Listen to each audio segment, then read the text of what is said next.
이게 어느 정도였냐면 당시에 이제 그 영국의 유명 감독이죠. 과거에 이제 볼튼에서 아주 오랫동안 팀을 이끌었던 샘 엘러다이스 감독이 이제 방송에 출연을 해서 손흥민은 해리 케인이 없을 때 더 잘하는 선수다. 이렇게 평가를 하기도 했었습니다.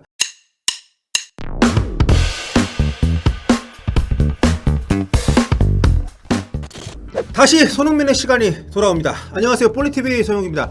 토트넘이 리버풀전 패배하는 과정에서 너무도 많은 것을 잃어버렸습니다. 우선 주포 해리 케인이 당분간 부상으로 못 나오게 됐고요. 하프타임에 무리뉴 감독과 오리에가 라커룸에서 한판 붙으면서 팀 분위기도 아주 엉망이 됐습니다. 무리뉴 감독을 향한 여러가지 실망스러운 목소리들이 나오고 있는 상황인데요. 수비수들의 실수가 연달아 나오면서 선수단의 사기도 크게 저하된 상황인데요. 자, 그 중에서도 가장 큰 타격은 역시 해리 케인의 이탈입니다. 해리 케인이 누굽니까? 지금 현재 리그 득점 2위, 도움 1위 달리고 있는 프리미어리그 최고 선수 아니겠습니까? 케인은 이날 두 차례에 걸쳐서 양쪽 발목을 다치면서 하프타임에 교체 아웃이 되는데요. 현지 언론에 따르면 빠르면 2주, 늦게는 한 달 뒤에나 복귀가 가능하다고 합니다. 영국의 텔레그라프에서는 케인의 부상이 우려보다 경미해서 예상 결장 기간이 한 2주 정도다. 그러니까 2월 13일에 있을 맨시티전에는 복귀가 가능할 수 있다. 이렇게 얘기를 했는데 반가운 소식이긴 합니다만 서두른 복귀가 오히려 독이 될 수가 있기 때문에 이걸 너무 믿어서는 안 될 것 같아요. 이렇게 제가 얘기를 하는 이유는 케인이 미워서가 아닙니다. 케인이 다른 어떤 부위보다 발목이 약한 선수예요. 그런데 또 발목을 다쳤기 때문에 이런 얘기를 제가 하는 겁니다. 케인은 거의 매년 발목을 다쳐서 여러 경기 빠지고 있는데요. 발목이 아니어도 하여튼 매 시즌 한 번은 이렇게 장기 부상을 당합니다. 지금까지 발목 부상으로 쉰 기간이 최소 5차례 이상, 기간으로 따지면 이걸 다 합치면 6개월 넘습니다. 지난 시즌 같은 경우 여기 일단 기록을 저희가 보여드리면 2016년부터 쫙쫙쫙쫙 있죠. 최소 4주 이상 빠졌던 그런 기간들입니다. 발목 부상만으로. 지난 시즌 같은 경우는 원래 더 빠진 게 맞아요. 왜냐하면 지금 여기 6주라고 표시가 되는데 이게 코로나가 터지면서 경기 일정이 미뤄지는 바람에 실제 결장 기간이 좀 줄어들게 된 거죠. 다큐멘터리 보시면 이때 케인 다쳐가지고 무리뉴 감독이 우리 ZOT 됐어 이런 얘기를 하기도 하는 모습이 나오는데, 자, 아무튼 1년 반 전 챔피언스리그 결승에 출전하기 전까지도 2달 이상을 쉬었던 게 이제 발목 부상이었고요. 작년 초에 이제 손흥민 선수가 고군분투해야 했던 것도 케인이 발목을 다쳐서 빠진 기간이었죠. 2016년부터 아무튼 발목에 꾸준히 문제가 있어서 이게 지금 하필 또 발목을 다치니까 다들 걱정이 엄청난 겁니다. 토트넘이 케인 없이 치러야 할 경기 일정 아주 빡빡합니다. 케인이 맨시티전에 최대한 빨리 돌아온다 하더라도 토트넘은 그 사이에 첼시전, 또 에버튼과의 FA컵 16강전 이런 빅매치를 포함을 해서 무려 4경기를 치러야 합니다. 지금 일주일에 2경기씩 꼬박꼬박 돌아가고 있기 때문에 그 중에서 가장 먼저 치르게 될 경기가 바로 오늘 저희가 이제 프리뷰 다루고 있는 브라이튼전인데요. 놀랍게도 월요일 새벽입니다. 여러분, 이 현지 시간으로 목요일에 경기를 했잖아요. 이제 금, 토, 쉬고 일요일에 경기를 하는 거예요. 부상자가 더 쏟아져도 이상하지 않은 일정입니다. 이게 토트넘만 이런 게 아니라 지금 프리미어리그 팀들이 계속 이렇게 돌아가고 있습니다만, 아무튼 이 시합에서 무리뉴 감독 공격진 구성에 굉장히 고민을 하고 있을 텐데요. 물론 엉망이 된 수비 라인 구축이 더 심각한 문제이긴 합니다만, 아무튼 케인의 공백을 어떻게 메우느냐, 이 구상을 좀 해야죠. 물론 기자회견에서 케인 같은 선수는 대체가 불가능하다 이렇게 선언을 하기도 했습니다만, 그래도 최대한의 성과를 내기 위한 대안을 세우지 않을 수 없는 거죠. 아무래도 원래부터 케인 대체자로 영입한 비니시우스의 투입이 우선적으로 고려가 될 텐데요. 근데 무리뉴 감독이 아직 비니시우스한테 확신이 없는 것 같아요. 유로파, FA컵 위주로 출전을 시키고 있고, 최근에 경기 중에 교체가 필요할 때도 비니시우스를 잘 안 넣습니다. 넣어도 마지막에 넣고, 리그에서 교체로 지금 4경기 출전한 게 전부예요. 그리고 이 4경기 출전 시간을 다 더해도 25분밖에 안 됩니다.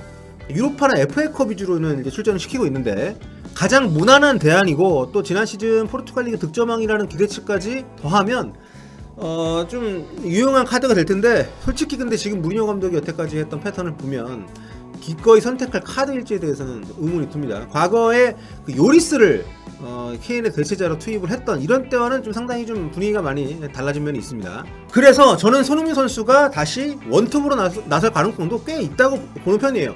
올 시즌에 팀에서 가장 결정력이 좋은 선수고, 지난 리버풀전에서도 비록 VAR 판독으로 빼앗기긴 했습니다만 골을 터뜨렸고요. 4경기째 골이 없긴 하지만 지금 기록보다는 폼이 지금 좋은 선수라고 볼 수가 있죠. 그리고 무리뉴 감독은 이미 그 작년에 케인이 빠졌을 때 쏨뽕 맛을 아주 듬뿍 본 적이 있어요. 이거 중독성 심한 거 여러분 아시죠? 작년 1, 2월 해리케인이 부상으로 이탈을 했을 때 무리뉴 감독이 알리, 모우라, 손흥민 이런 선수들을 이제 두루두루 번갈아서 최종 공격수 자리에 이제 배치를 했는데요. 이 기간에 손흥민 선수 위치 상대 가리지 않고 아주 엄청난 활약을 펼쳤습니다. 이 기간에 치른 5경기에서 리그 5경기에서 손흥민은 모두 풀타임을 뛰었고요. 이 기간 중에 4골을 집어넣었어요. 특히 그 마지막 부상을 당했던 그러니까 팔 부상을 당해서 우리가 굉장히 좀 인상적인 그러니까 전반전에 팔을 다쳤는데 부러진 팔로 풀타임을 뛰었고 무려 멀티골을 넣었죠. 특히 막판 추가 시간에 이 골을 넣으면서 굉장히 아주 대단한 활약을 했었던 어떻게 팔 부러지고 계속 뛰지? 지금 생각해도 그건 참 불가사의한 일입니다. 아무튼 그런 활약을 좀 했기 때문에 컵대회 기록까지 따지면 케인이 부상으로 이탈한 직후에 리버풀전에 이제 패배를 했고 그 뒤에 7경기에서 5승 2무 단 한 번도 지질 않았습니다. 케인이 있을 때보다 손흥민 선수가 공격 쪽에서 이제 주도적인 역할, 그러니까 윙어로 나오든 뭐 전방 공격수로 나오든 뭐 주도적인 역할을 했을 때 훨씬 더 케인이 있을 때보다 좋은 성적을 냈습니다. 그리고 이 7경기, 그러니까 리그 4경기, FA컵 3경기에서 손흥민 선수 무려 6골을 집어넣었습니다. 이게 어느 정도였냐면 당시에 이제 그 영국의 유명 감독이죠. 과거에 이제 볼튼에서 아주 오랫동안 팀을 이끌었던 샘 엘러다이스 감독이 이제 방송에 출연해서 손흥민은 해리 케인이 없을 때 더 잘하는 선수다 이렇게 평가를 하기도 했었습니다. 당시에 손흥민 정말 대단했죠. 무리뉴 감독이 이번에도 손흥민 선수에게 기대지 않을 수 없는 상황이 왔다. 저는 이렇게 봅니다. 하지만 지금 토트넘의 문제는 케인의 부재나 손흥민 의존도가 더 높아지는 거 이게 전부는 아닙니다. 리버풀전에서 전반 막판에 실점한 뒤에 이제 하프타임 토크가 완전히 파탄이 났었다고 해요. 라커룸이 거의 뭐 뒤집어졌다고 합니다. 전반 종료 직전에 상대 공격수인 이 피르미노한테 실점한 상황이 바로 그 문제의 시작이었는데요. 이 실점은 전반전 추가 시간에 이제 추가 시간 4분에 나왔습니다. 전반전에 뭐 케인도 다쳤고 같은 손흥민 선수 골치소 과정에서 VAR도 봤기 때문에 전반치고는 무려 4분이나 굉장히 긴 추가 시간을 줬는데 이게 아주 토트넘한테 아주 끔찍한 상황이 됐었죠. 전반 추가 시간 4분에 이제 실점을 했는데 이게 안 줘도 되는 골이었어요. 그렇기 때문에 토트넘에게는 아주 경기를 전반 잘했는데 아주 끔찍하게 끝을 냈기 때문에 아니 크로스를 거기서 왜 서로 양보를 합니까? 공이 넘어오는데 다이어가 비켜주고 요리스가 흘려버리면서 그 뒤에 기다리고 있던 피르미노 선수의 골이 됐습니다. 이 그림을 보면서 좀 말씀을 드리면은 이 포백의 총체적인 난국이 한순간에 노출이 된 그런 실점 장면입니다. 리버풀 이제 패스가 왼쪽으로 넘어올 때 사디오 마네가 오리에를 따돌리고 이제 침투를 하는 모습. 여기서 이제 오리에가 비판의 대상이 된 거고 하프타임에 무리뉴 감독이 다른 선수를 놔두고 오리에만 조진 것 같아요. 네. 이때 포백의 왼쪽을 보고 있는 벤 데이비스 화면 아래쪽에 이 친구 위치가 무심하면서도 굉장히 커다란 실수였습니다. 일자유주가 안 돼버렸기 때문에 마네가 공을 받을 수 있는 위치를 만들어줬습니다. 만약에 벤 데이비스가 좀 더 전진을 했다면 옵사이드 트랩이 형성이 되면서 아마 옵사이드가 선이 됐을 거예요. 근데 그리고 이제 이 뒤에 이어진 장면에서 마네가 크로스를 올리는데 이게 다이어가 요리스 골키퍼 양보를 하고 요리스 골키퍼가 눈치를 못 채면서 한마디로 블랙 코미디가 펼쳐졌습니다. 끔찍했죠. 그런데 하프타임에 무리뉴 감독이 오리에 네. 조진 것 같아요. 네. 그래서 일각에서는 요리스가 오리에한테 따지고 들어가지고 뭐 싸움이 벌어졌다 이런 얘기가 있었는데 그래가지고 오리에가 이제 하프타임에 집에 가버린 거다 뭐 이런 루머가 있었는데 이게 확인이 안 된 썰이고요.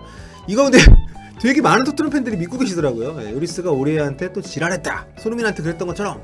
아니 근데 그 실점은 오리에보다는 자기가 더 잘못한 거 아닙니까? 만약에 정말 요리스가 오리에한테 화를 냈다면 크로스가 아무리 넘어왔다 하더라도 그런 식으로 처리하면 안 되지. 근데 왜 만약에 그 말이 사실이라면 왜 요리스의 분노는 유색인종 선수들한테만 가해지는 겁니까? 네. 일단 이게 사실인지 확인이 안 됐습니다. 근데 많은 토트넘 팬들이 요리스하고 오리에가 싸웠다고 지금 믿고 계시길래 한번 언급을 해봤고요.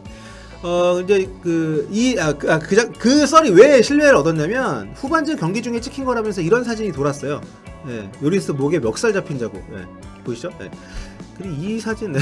근데 하프타임에 싸웠다더니 몸싸움이었나봐 뭐 이런 얘기들이 돌았습니다. 근데 제가 미심쩍어가지고 좀 뒤져보니까 합성이더라고요. 네. 믿지 마십시오. 이게 리버풀전에서 게티 이미지가 찍은 원본 사진인데요. 네, 보이시죠? 여기는 이 자국이 없죠. 구도 빗방울 다 똑같은데 손찌검 자국이 없습니다.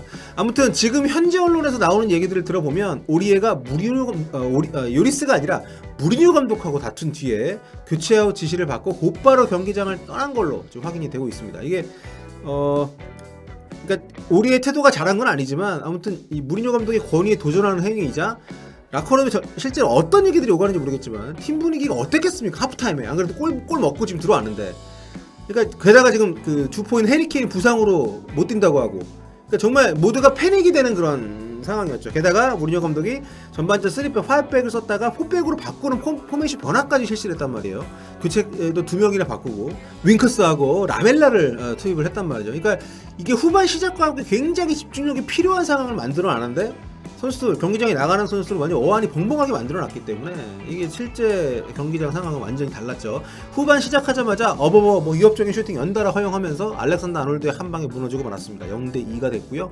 그 뒤로는 뭐 토트넘 정말 최악의 경기를 했죠. 전반전에는 약간 변칙적인 전술 변화를 쓰면서 나름 선전을 했는데, 후반전에는 거의 뭐 공격 기회가 없었죠. 후반 초반에 뭐 슈팅 한번 있었고, 사정이 이렇다 보니까 지금 토트넘에게 브라이튼전 침몰이냐 구조냐 그 갈래길에 서 있는 굉장히 중요한 시점에서의 경기입니다. 근데 부상자가 너무 많아요. 기존의 로셀소 부상 길어지고 있고, 레길론도 지금 부상 회복 늦어지고 있고요. 한 2-3주 정도 더 쉴 것 같습니다. 자, 델레알리는 아예 아직 팀하고 훈련을 안 하고 있대요. 무리뉴 감독이 밝혔습니다. 이번 경기는 당연히 뛸 수가 없는 상황이고요. 지금 그리고 뭐 에릭 다이어도 상태가 좋지 않다고 하고, 전체적으로 팀 상황이 아주 좋지 않습니다. 지금 토트넘 순위 6위입니다. 하지만 10위 에스턴 빌라보다 한 경기를 더 했는데 4점 차밖에 안 났기 때문에 굉장히 불안한 순위죠. 17위 브라이튼과 만나는 경기인 만큼 확실한 승점 3점을 따내야 되는 지금 토트넘 상황인데요. 그렇지 않으면 지금 리버풀전에 이어서 또다시 승점 추가에 어려움을 겪게 되고 6위 자리마저 위태롭게 됩니다. 자, 상대팀 브라이튼 최근 폼이 괜찮습니다. 토트넘 입장에서는 마음을 놓을 수가 없는 그런 상황이에요. 팀 순위가 좀 낮은데 그나마 지금 이게 많이 안정화가 된 겁니다. 12월 14일 레스터 시티한테 0대3으로 지고 나서 리그 8경기에서 2번밖에 안 졌습니다. 강호들을 만나도 단 한 번도 한 골차 이상 패배를 당하지 않는 나름의 저력을 보여줬고요. 최근에는 FA컵에서도 16강에 지금 올라 있습니다. 굉장히 좀 상승세고 잘 지키다가 역습하는 스타일인데, 토트넘이 이런 팀들한테 종종 당하지 않습니까? 참 정신 바짝 차려야 됩니다. 자, 토트넘과 브라이튼의 경기 2월 1일이죠. 벌써 2월이에요, 여러분. 시간 빨리 갑니다. 월요일 새벽 4시 15분에 킥오프 하고요. 입중계 진행하니까요. 많이들 오십시오. FA컵 포함 4경기 연속 무득점. 지금 손흥민 선수 좀 약간 좀 부진이란 부진인데, 기록만 봤을 때는 최근에 폼이 좋으니까요. 손흥민 선수가 활약, 다시 골을 넣을 수 있도록 함께 응원을 해주셨으면 좋겠습니다. 지금까지 꿀리TV 저는 이상호였습니다. 여러분, 꿀빠!